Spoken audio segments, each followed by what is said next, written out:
Assalamualaikum warahmatullahi wabarakatuh. Perkenalkan, nama saya Meliana Febrianti. Saya merupakan mahasiswi dari Universitas Mercu Buana, Fakultas Ekonomi dan Bisnis dengan program studi S1 Akuntansi. Pada kesempatan ini, saya ingin menyampaikan sedikit materi mengenai Al-Quran dan Sunnah yang ditunjukkan untuk memenuhi tugas besar 1 mata kuliah pendidikan agama Islam. Dalam Islam, sumber hukum yang paling utama dan pertama adalah Al-Quran. Al-Quran merupakan sumber hukum Islam yang sudah pasti kebenarannya karena Al-Quran merupakan wahyu Allah Subhanahu wa Ta'ala yang diturunkan kepada Nabi Muhammad SAW untuk disampaikan umatnya secara berangsur-angsur melalui malaikat Jibril, dan membacanya adalah ibadah. Al-Quran sebagai pembina manusia guna mampu menjalankan fungsinya sebagai hamba Allah dan khalifah di muka bumi ini. Selain Al-Quran, Islam juga mempunyai sumber hukum Islam yang lain, yaitu As-Sunnah. Al-Quran dan As-Sunnah merupakan pedoman hidup manusia yang mana manusia harus berpegang teguh pada keduanya supaya selamat dunia dan akhirat. Al-Quran berasal dari bahasa Arab yang artinya bacaan. Sebagian ulama menyebutkan bahwa kata Al-Quran adalah masdar yang diartikan dengan isim maf'ul, yakni makru, artinya sesuatu yang dibaca. Maksudnya Al-Quran itu adalah bacaan yang dibaca. Kata Al-Quran digunakan dalam arti sebagai nama kitab suci yang diturunkan kepada Nabi Muhammad SAW. Bila dilafazkan dengan menggunakan alif lam, berarti keseluruhan yang dimaksud dengan Quran. Sebagaimana firman Allah dalam Quran surat Al-Isra ayat 9. Inna hadzal Qur'ana yahdi lillati hiya aqwam wa yubashshirul mu'minin الذين يعملون الصالحات أن لهم أجرا كبيرا. Sesungguhnya Al-Quran ini memberikan petunjuk kepada jalan yang lebih lurus dan memberi kabar gembira kepada orang-orang mukmin yang mengerjakan amal soleh bahwa bagi mereka ada pahala yang besar.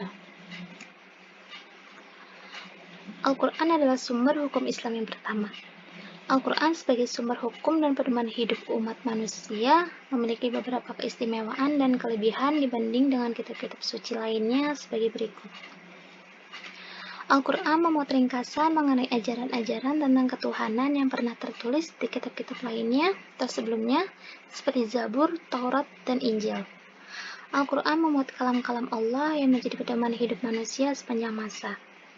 Al-Quran adalah sumber ilmu, pengetahuan, sehingga seluruh fenomena yang terjadi di alam semesta tidak akan pernah berlawanan dengan apa yang Allah Subhanahu wa Ta'ala ciptakan. Al-Quran diturunkan oleh Allah Subhanahu wa Ta'ala dengan suatu gaya bahasa yang istimewa, mudah, tidak sulit bagi siapapun untuk memahaminya, dan tidak sulit pula mengamalkannya, jika disertai dengan keikhlasan hati dan kemauan yang kuat. Sejarah Al-Quran. Menurut keyakinan umat Islam yang diakui kebenarannya oleh penelitian ilmiah, Al-Quran adalah kitab suci yang memuat firman-firman atau wahyu Allah sama benar dengan yang disampaikan oleh malaikat Jibril kepada Nabi Muhammad sebagai Rasul Allah sedikit demi sedikit selama 22 tahun, 2 bulan, 22 hari. Mula-mula di Mekah, kemudian di Madinah. Al-Quran mulai diturunkan di Mekah, tepatnya di Gua Hiro pada tahun 6 Masehi dan berakhir di Madinah pada tahun 633 Masehi, dalam jarak waktu kurang lebih 23 tahun beberapa bulan. Wahyu ilahi yang diturunkan sebelum hijrah disebut ayat Makkiyah yang merupakan 19/30 dari ayat Al-Quran. Surah dan ayat-ayatnya pendek-pendek dan gaya bahasanya singkat, padat, atau ijaz. Adapun ayat Al-Quran yang diturunkan sesudah hijrah disebut surat atau ayat Madaniyah yang merupakan 11/30 dari Al-Quran. Surah dan ayat-ayatnya yang panjang dan gaya bahasanya yang panjang, lebar, dan lebih jelas atau itnab. Fungsi Al-Quran. Al-Quran adalah kitab suci terakhir yang diturunkan Allah kepada manusia. Al-Quran diturunkan kepada Nabi Muhammad SAW melalui malaikat Jibril. Fungsi Al-Quran ada beberapa macam, yaitu yang pertama fungsi Al-Quran dalam agama Islam, kedua fungsi Al-Quran bagi kehidupan manusia, dan yang ketiga fungsi Al-Quran sebagai sumber ilmu. Fungsi Al-Quran dalam agama Islam yang pertama yaitu Al-Huda atau petunjuk.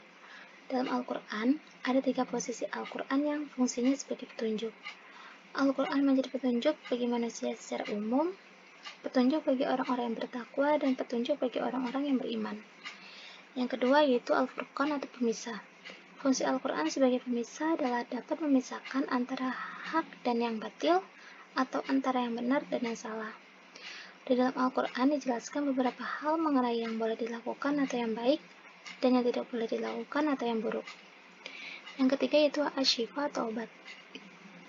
Al-Quran bisa menjadi obat penyakit mental, di mana membaca Al-Quran dan mengamalkannya dapat terhindar dari berbagai hati atau mental. Meskipun Al-Quran hanya sebatas tulisan saja, namun membacanya dapat memberikan pencerahan bagi setiap orang yang beriman. Yang keempat yaitu al-mau'izah atau nasihat. Di dalam Al-Quran terdapat banyak pengajaran, nasihat-nasihat, peringatan tentang kehidupan bagi orang-orang yang bertakwa yang berjalan di jalan Allah. Nasihat yang terdapat di Al-Quran biasanya berkaitan dengan sebuah peristiwa atau kejadian yang bisa dijadikan pelajaran bagi orang-orang di masa sekarang atau masa setelahnya. Selanjutnya itu fungsi Al-Quran bagi kehidupan manusia. Yang pertama ada sebagai petunjuk jalan yang lurus, yaitu Al-Quran memberikan petunjuk agar umat manusia dapat terus berjalan di jalan yang lurus. Hal yang dimaksud adalah manusia harus hidup dengan baik dan benar, atau dalam istilahnya adalah di jalan yang lurus. Di dalam Al-Quran sudah dijelaskan mana yang salah dan mana yang benar, serta peringatan-peringatan agar terus bertakwa kepada Allah. Yang kedua yaitu merupakan mukjizat bagi Nabi Muhammad SAW. Al-Quran adalah mukjizat yang diberikan kepada Nabi Muhammad SAW, berbeda dengan nabi-nabi lainnya yang diberikan mukjizat seperti berbicara dengan binatang, menyembuhkan penyakit, dan lain sebagainya. Al-Quran merupakan sumber dari segala sumber hukum dan penyempurna dari kitab-kitab yang terdahulu. Yang ketiga yaitu menjelaskan kepribadian manusia. Fungsi Al-Quran selanjutnya adalah menjelaskan kepribadian manusia dibandingkan dengan makhluk lainnya yang ada di bumi.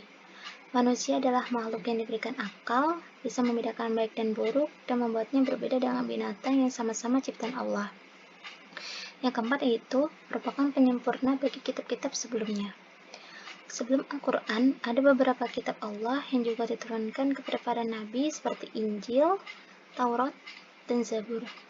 Kitab-kitab Allah sebelumnya ditujukan pada umat zaman tersebut saja, berbeda dengan Al-Quran yang digunakan sampai akhir zaman. Yang kelima yaitu menjelaskan masalah yang pernah diperselisihkan umat sebelumnya. Di dalam Al-Quran terdapat cerita dari masa lalu yang kemudian berdasarkan kisah umat terdahulu. Kita bisa belajar agar tidak mengulangi kesalahan yang pernah mereka buat sebelumnya.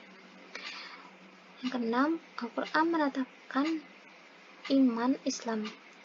Dengan membaca Al-Quran, mempelajarinya, dan mengamalkannya, kita bisa memantapkan iman kita. Isi Al-Quran akan dapat membuat kita semakin yakin bahwa agama Islam adalah agama yang memang harus dianut. Yang terakhir, tuntunan dan hukum untuk menjalani kehidupan. Al-Quran berisi tentang hukum dan juga tuntunan manusia dalam menjalani kehidupan di dunia. Di dalam Al-Quran, mengatur bagaimana tentang berhubungan dengan orang lain, berdagang, warisan, zakat, dan masih banyak lagi. Selanjutnya yaitu fungsi Al-Quran sebagai sumber ilmu. Yang pertama yaitu ilmu tauhid. Ilmu tauhid merupakan ilmu kalam dalam Islam yang membahas pengokohan keyakinan dalam agama Islam sehingga dapat memperkuat dan menghilangkan keraguan. Yang kedua yaitu ilmu hukum. Di dalam Al-Quran juga terdapat ilmu hukum yang dibahas. Contohnya saja terdapat ilmu hukum pernikahan, warisan, zakat, dan lain sebagainya. Yang ketiga, ilmu tasawuf. Ilmu tasawuf adalah ilmu cara untuk mensucikan jiwa, menjernihkan akhlak, dan batin. Yang keempat yaitu ilmu filsafat Islam. Filsafat Islam adalah hubungan ilmu kalam dengan filsafat yang dikembangkan oleh cendekiawan Muslim. Jika dalam ilmu filsafat lain kadang masih mencari-cari tentang kehadiran Tuhan, namun di dalam filsafat Islam sudah meyakini tentang keesaan Tuhan yaitu Allah Subhanahu wa Ta'ala. Ilmu sejarah Islam. Al-Quran juga mengandung banyak ilmu sejarah dari masa terbentuknya manusia hingga perjuangan Nabi Muhammad SAW. Dan yang terakhir, ilmu pendidikan Islam. Al-Quran menjadi salah satu sumber utama di dalam mempelajari Islam. Dalam Al-Quran juga sering disebutkan ilmu pengetahuan lainnya seperti ilmu biologi atau ilmu astronomi. Selanjutnya yaitu ada pengertian sunnah atau hadis. Secara etimologi, as-sunnah yaitu cara atau jalan yang terpuji ataupun tercela. Secara terminologi, as-sunnah adalah sebagai berikut. Menurut Profesor Dr. Suparman Usman, as-sunnah adalah perkataan, perbuatan, dan penetapan atau qauliyah, fi'liyah, dan takririyah Nabi Muhammad SAW merupakan penjelas atau bayan terhadap Al-Quran. Menurut Imam Subki dalam kitab Matan Jami' al-Jawani, sebagaimana dikutip oleh Romli S.A., as-sunnah adalah sebagai segala perkataan, perbuatan, dan ketetapan Nabi Muhammad SAW. Menurut Abdul Wahab Khalaf, sebagaimana dikutip oleh Romli S.A., as-sunnah adalah sesuatu yang bersumber dari Rasulullah SAW, baik berupa perkataan, perbuatan, dan ketetapan. Secara istilah, pengertian sunnah adalah jalan yang ditempuh oleh Rasulullah dan para sahabatnya, baik ilmu keyakinan, ucapan, perbuatan, maupun penetapan.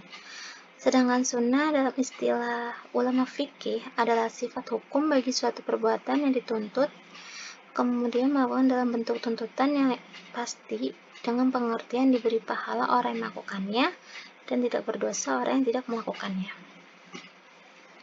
Selanjutnya itu macam-macam sunnah. Yang pertama sunnah qauliyah.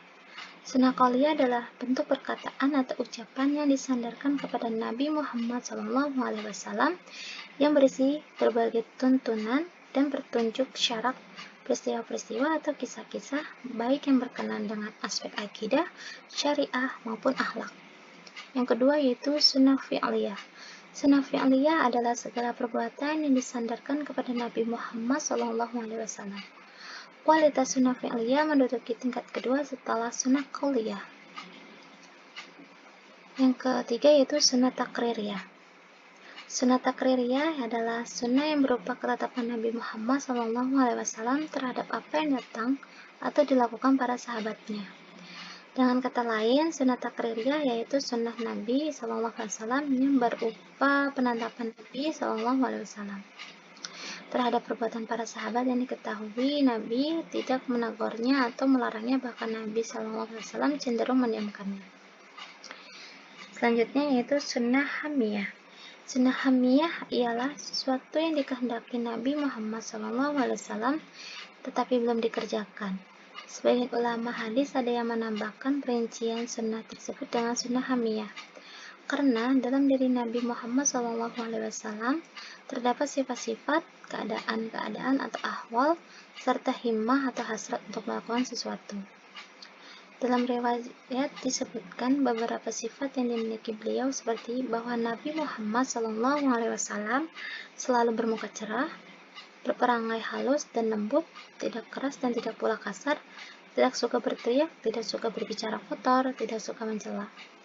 Juga mengenai sifat jasmaniyah beliau yang dilukiskan oleh sahabat Anas radhiyallahu anha. Selanjutnya itu fungsi sunnah. Yang pertama, menjelaskan hukum yang telah dinyatakan Al-Quran, memperkuat hukum yang telah dinyatakan oleh Al-Quran, menjelaskan sumber hukum yang mandiri atau independen. Demikian video materi yang saya sampaikan, semoga bermanfaat bagi kita semua.